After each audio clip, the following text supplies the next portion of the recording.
Hello everyone and welcome back to my channel. In this week's video I wanted to do a brief tutorial of this full page tomato soup watercolor illustration. Now I will make sure to leave all of the materials that I used linked in the description box down below, but as a brief overview I used m.graham watercolors, Arches Rough 140 pound watercolor paper, and I used an assortment of brushes mainly in a number 6 round, a number 2 round, a number 30 spotter, and some really fine small detail brushes. Now to start this painting, I really wanted to focus on the tomato soup itself, and I did find this to be a really difficult color to show through in the way that I wanted it to.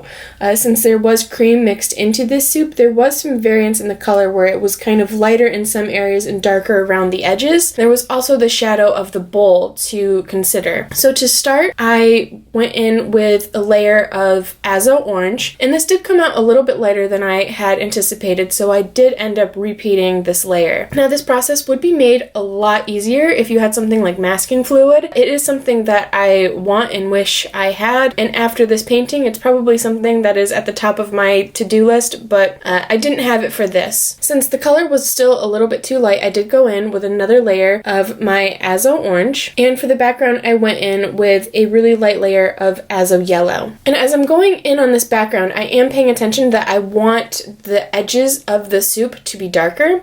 So this next layer is permanent alizarin crimson, and I'm focusing on the edge where I know that I have the darkest area of my soup, and also around the edge of the bowl where I have that shadow. And I'm pulling that in. I'm laying down a really concentrated layer of my pigment, and then I'm pulling that out with water, because even though I know that I want this to be a mostly flat layer, I'm not able to get all of it at once, so I'm putting down that layer of pigment and I'm blending it out so that it will make further layers easier to deal with in the future. And then for my background, I went in with transparent orange iron oxide just to kind of differentiate some of the panels in the wood cutting board it was sitting on. Now for the soup, I did want to warm that up a little bit, so I did end up going in with some of my azo yellow. And then for the rim of the bowl, I'm just adding a very concentrated mix of my Payne's Gray. Now if you're using a brand that tends to lift quite easily, I would say to leave this for the end, as we are going to do a lot of work on this wooden cutting board. And now for the soup, I go in with a layer of Pyrrole Red,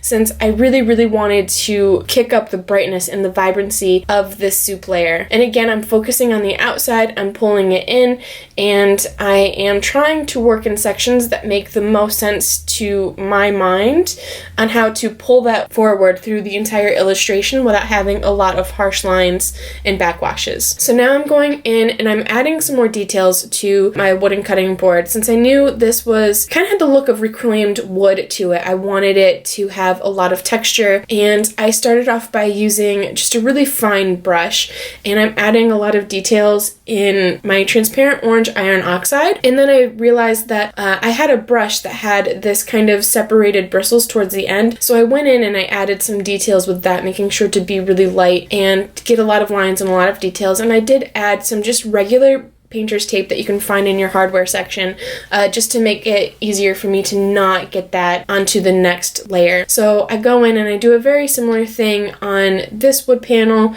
and I'm using burnt sienna, and since these are just vertical marks, I'm using that brush and I'm just kind of watering it down and making it blend out a little bit softer, but I didn't use any tape since there really was no need for it. However, if you feel more comfortable doing so, you could definitely do that. But on the ones where the lines were kind of vertical, I didn't do it. On the diagonal ones, I did find it was necessary to not get my paint in another section. Now for this wooden cutting board, I did use a lot of colors, and to be quite honest, this is really a difficult process. So if you want to know how I achieved this look, I will probably have another video up. I am working on a illustration of just a cutting board, and it's a pretty large illustration that I will probably take one section of and do a tutorial and just talk through my process of one of the sections of the cutting board. Then for the chickpeas, I went in with a very light mixture of my yellow ochre, and I'm going in while that dries and I'm just adding some Payne's Gray to the outside of the bowl. For the fresh herbs that were on top, I went in with sap green, and I'm going in with a lot of sepia on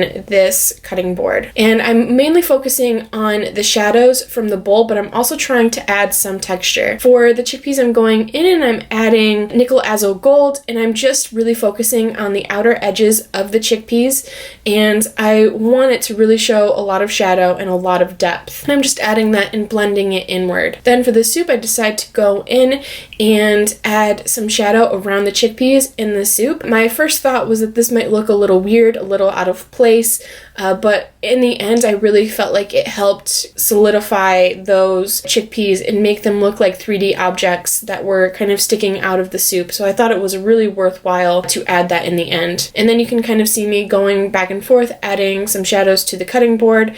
Again, I'll have a more in-depth tutorial of how to do wood in another video. And then I'm adding just some lines and details and just some interesting texture to the fresh herbs on top. I'm still using my sap green and a little bit of permanent green light, and to make the cream in the soup look a little bit more natural, I did use just the very lightest bit of orange over that, just to give it a little bit of texture and depth and realness to it. And then I'm going back through and I'm just adding some more shadows to my bowl, focusing really heavily on where the shadow is. And again, going back and forth to the details in the cutting board and the shadows from the napkin in the bowl. And then also adding texture to the wood itself. For the napkin, I knew that I wanted it to have some shadow to it, so I did use the Payne's Gray, and I used a wet on wet technique, and I just covered the entire thing, and I added a very light layer of the Payne's Gray, and then I just added some slightly darker areas for the shadows and the creases of the napkin. And then I went in and I just added another layer of Payne's Gray to the edge of the bowl. And now you can see me just reinforcing those shadows in the napkins, paying attention to the creases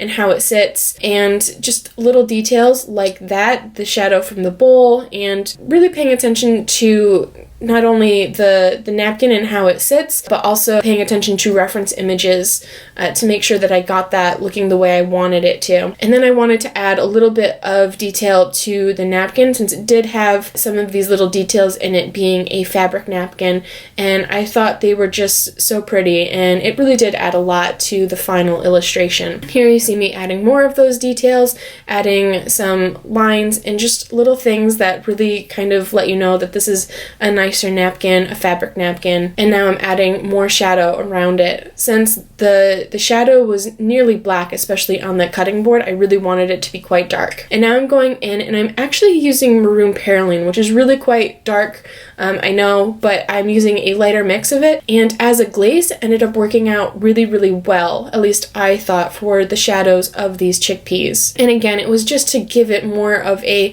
3D realistic look when you looked at this illustration. And I'm not only doing it around the soup itself, but I'm also going in and adding some around the cream around it. Now I'm using a micron pen, and I'm adding little pepper flakes. This isn't something that was in my image, but I did want to add it because I felt like it would really add a lot to the final image, and I think it was just so perfect. I really, really enjoyed this touch. And now I'm going in with just a little bit of white gel pen, and I'm adding in all of those really, really fine details to the cream that was in the soup. Since, like I said, I didn't have any masking fluid, this was really the only way to get those really fine details without spending even more time on this illustration, which already took me several hours over 2 days.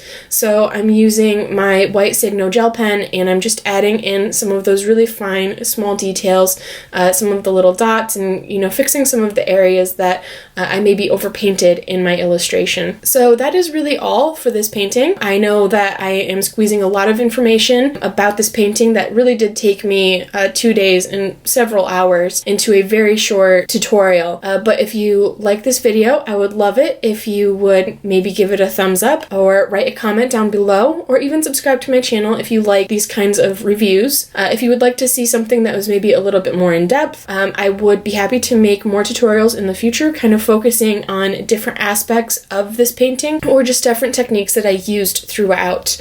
Like I said, I will have another tutorial in the future for a wooden cutting board, so stay tuned for that. And that is all for this video and for this week, and I will see you next time. Bye!